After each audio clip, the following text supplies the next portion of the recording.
நீங்கள் பண்ணுற வேலை ஹைரிங் கம்பெனியில் இருக்கிற ஹெச்ஆரை மட்டும்தான் அட்ராக்ட் பண்ணணும். அவங்கள என்டர்டெயின் பண்ணுங்கள். நீங்கள் உங்கள் கண்டென்ட் மூலிமா நீங்கள் ஹெச்ஆரை அட்ராக்ட் பண்ணிங்க அப்படின்னா உங்களுக்கு அவங்க என்ன பண்ணுவாங்க? வேலை மட்டும்தான் கொடுக்க முடியும்.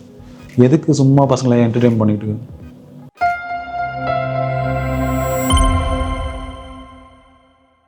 இல்லையா? ஸோ அதெல்லாம் வேஸ்ட் ஆஃப் டைம். எல்லாருக்கும் இந்த அறிவு இருக்குங்க ஏமாறுறதுக்கு. ஏமாற்றிட்டு போகிறாங்க எங்கேயோ. ஓகேங்களா? இங்கே ஏமாறமுக்கிறதுக்கெலாம் அறிவு தேவையில்லை, ஏமாறதுக்கு அறிவு வேணுங்க. ஸோ அது இங்கே நிறைய பேருக்கு இருக்குது. அதனால் நிறைய ஏமாந்துட்டு தான் இருப்பாங்க. ஸோ நீங்கள் ஏமாற்ற வேண்டாம் உங்கள் லைஃப்பை. ஓகேவா? உங்களுக்கு இருக்கிற ஒரே ஒரு ஸ்ட்ரெயிட் ஃபார்வர்ட் கோல் தான் ஹெச்ஆர் மட்டும்தான். யார் எனக்கு வேலை கொடுப்பான், நான் என்ன பண்ணால் என்னை கன்சிடர் பண்ணுவாங்க, இது கரெக்டாக லைன் போட்டுக்காங்க. உங்களுக்கு யார் வேலை கொடுப்பாங்க? அப்போ நீங்கள் போகிற போஸ்ட்லாம் யாருக்கா இருக்கணும்?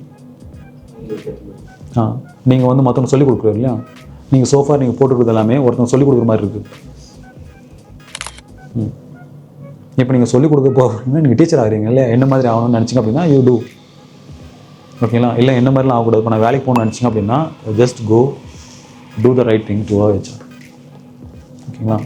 100 பேரில் 90 பேர் ஹெச்ஆராக தான் இருக்கணும். 30 பேர் தான் உங்களுடைய கனெக்ஷனில் உங்கள் வேலை செய்கிறவனா இருக்கணும். ஓகேங்களா? இவங்களெல்லாம் கனெக்ஷன் எடுத்து வராதிங்க. இவங்களாம் வேஸ்ட் ஃபெல்லோஸுங்க. நிஜமாக சொல்கிறேன். உங்கள் லைஃபுக்கு அவங்க தேவையே பட மாட்டான். உங்களுக்கு நீங்கள் வந்து லிங்க்டின்ல வந்து ஒரு 10,000 ஃபாலோவர் வச்சுருக்கீங்கன்னு வச்சுக்கோங்களேன், கனெக்ஷன்ஸு. அதில் வந்து வேலை கொடுக்குற 4 பேர் தான் இருக்கான். உங்களுக்கு யார் வேணும்? 4 பேர் மட்டும்.